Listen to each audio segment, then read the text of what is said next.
صباح الخير بالليل على حسب توقيتكم. تعالوا نعمل النهاردة بسكوت العيد بالنشادر بطعم وريحة زمان على طريقة أمهاتنا. طعمه لذيذ جدا وكمان شكله تحفة، وأنا هعمله من غير ماكينة وباستخدام الكيس الحلواني. هنعمل اكتر من شكل بكل سهولة وهيطلع شكله تحفة زي ما انتوا شايفين كده، وبيبقى حلو بقى كده فطار اول يوم في العيد او لزوم السقساء كده في الشاي. بيبقى جميل جدا يا جماعة، وبجد هيفكركم بايام زمان واللمة الحلوة لما كنا بنتلم حوالين امهاتنا ونعمل مع بعض نواعم العيد. وده طبعا تالت فيديو معانا في نواعم العيد. عملنا قبل كده الكحك الدايب وكمان كوكيز العيد، هسيب لكم اللينك بتاعهم تحت الفيديو لو حابين تشوفوهم. لو اول مرة بقى تتابعوني ما تنسوش الاشتراك في القناة وفعلوا جرس التنبيهات عشان يوصل لكم كل جديد. ويلا نشوف هنعمله ازاي. اول حاجة معايا 4 كوبايات من الدقيق، وطبعا بعاير بمج الشاي اللي انتوا شايفينه ده، وده طبعا نص كيلو دقيق زائد نص كوبايه زياده. ولازم طبعا يكون دقيق فاخر لجميع الاستخدامات او دقيق كحك وبسكوت. ومعايا كوبايه ونص من الزبده تقريبا 300 جرام، وتكون طريه مش ساقعه ولا سايحه. ومعايا كوبايه ونص من السكر البودره، وكمان معايا نص كوبايه من عصير البرتقال. انا هستخدم عصير برتقال فيه سكر، فانتوا لو هتستخدموا عصير برتقال او لبن من غير سكر يبقى هتحطوا كوبايه ونص من السكر البودره. ومعايا 3 بيضات بدرجه حراره المطبخ، وكمان معايا باكت من الفانيليا ومعلقتين كبار من اللبن البودرة.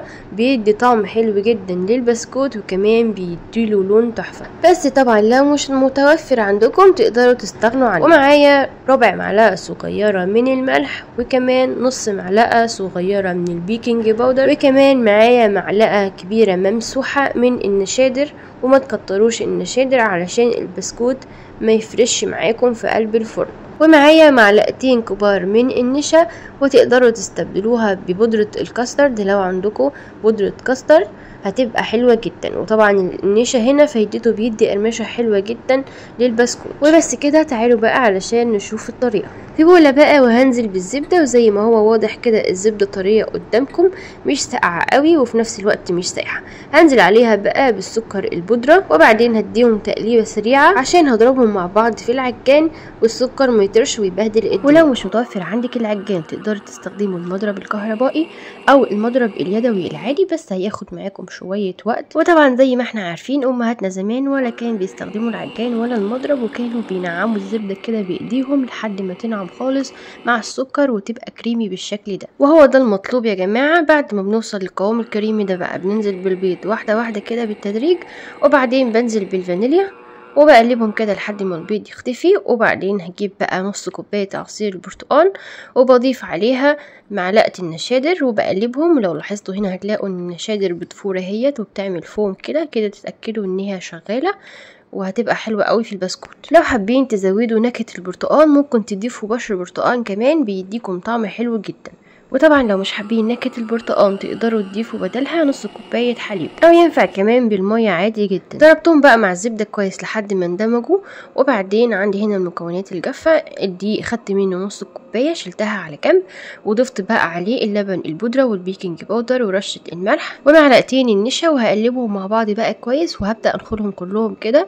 وطبعا دي خطوة مهمة بتخلي البسكوت هش وحلو جدا. هبدأ اخلص بقى كل الكمية بتاعة الدقيق، وبعدين هقلبها كده مع الزبدة زي ما انتوا شايفين. بنقلب بس ما بنعجنش، بنقلب كده من تحت لفوق بالسباتولا او بالمعلقة، بتتقلب بكل سهولة. وطبعا هنا شايفين العجينة لسه ملزقة جدا. ضفت لها بقى نص كوباية التانية بالتدريج كده، اللي هي نص كوباية اللي كنا شايلينها على جنب، وحطيت بقى نص كوباية كاملة. وكده العجينة طلعت مظبوطة جدا زي ما انتوا شايفين اهيت. بتبقى بتلزق حاجة بسيطة كده علشان نقدر نستخدمها في الكيس الحلواني وتنزل بسهولة وما تعذبناش واحنا بنضغط عليها. جبت بقى كيسين من الكيس الحلواني وحطيتهم من جوه بعض. وده طبعا لو ما عندكيش كيس قماش تقدري بقى تحطي الكيسين من جوه بعض، هيبقى قوي معاكي ومش هيتقطع خالص. وحطيت بقى فيه قمع البسكوت اللي هو شكل المشط ده، وبدأت كده اضغط على الكيس واعمل بقى البسكوت بالشكل اللي انتوا شايفينه ده.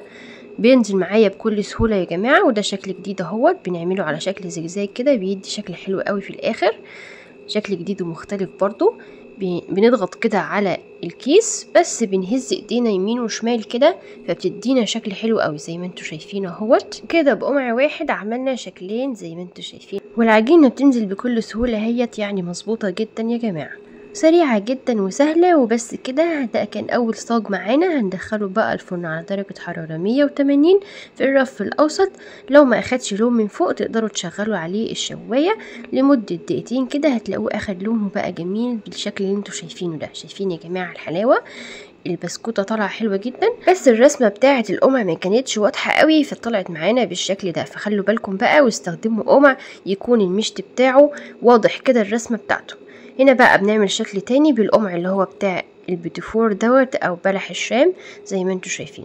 بضغط كده على الكيس وبعدين بسحب ايدي، وبعدين بعمل ضغطة كده من فوق، بيديني الشكل اللي انتوا شايفينه ده. وده كان تالت شكل معانا. هندخله برضو الفرن على درجة حرارة 180. وده بقى شكل اصغر شوية، يعني حجم ميني كده، بيبقى حلو قوي للاطفال ومناسب ليهم جدا. والعجينة كانت بتنزل من الكيس بكل سهولة، يعني مظبوطة جدا. تقدروا بقى تشكلوا البسكوت على اي شكل بتحبوه. وبس كده، هنا خلصت وعملت بقى كمية البسكوت كلها. ده الشكل الاول اللي احنا عملناه، وده شكل الزجزاج، شكله حلو جدا زي ما انتوا شايفين. وده الشكل اللي احنا عملناه بقمع البيتيفور. وده كمان شكل كده عملته بقمع البيتيفور، بس عملته على شكل مقوس شوية، فاديني الشكل اللي انتوا شايفينه ده. شكلوا بقى البسكوت زي ما تحبوا يا جماعة، هو في الاخر طعمه يجنن ولذيذ قوي، وكمان سهل التشكيل جدا. شايفين بقى يا جماعة البسكوتة مقرمشة وهشة من جوه ازاي؟ شايفين الحلاوة؟ مخرفشة كده ولذيذة قوي. سامعين الصوت؟ ومستوي كويس جدا ولونه حلو قوي. وتقدروا بقى تزودوا درجة اللون زي ما انتوا حابين، يعني كل ما بتسيبوه شوية في الفرن هتلاقوه لونه بقى ذهبي اكتر وغمق معاكم اكتر، وكمان هيبقى مقرمش اكتر. وبس كده عملنا بقى احلى بسكوت نشادر مقرمش ومخرفش وكمان هش ولذيذ جدا، ومن غير ماكينه خالص، وبالكيس الحلواني، وبطريقه سهله جدا وباشكال مختلفه وجديده وبجد حلوه قوي. احفظوه بقى في علب تلاجة او علبه محكمه الغلق زي دي، وهيفضل معاكم مقرمش وحلو جدا. وبس خلاص، جربوها بقى واتمنى تعجبكم. لايك بقى لو عجبكم الفيديو، وما تنسوش الاشتراك في القناة وكتروا الشير، واشوفكم على خير.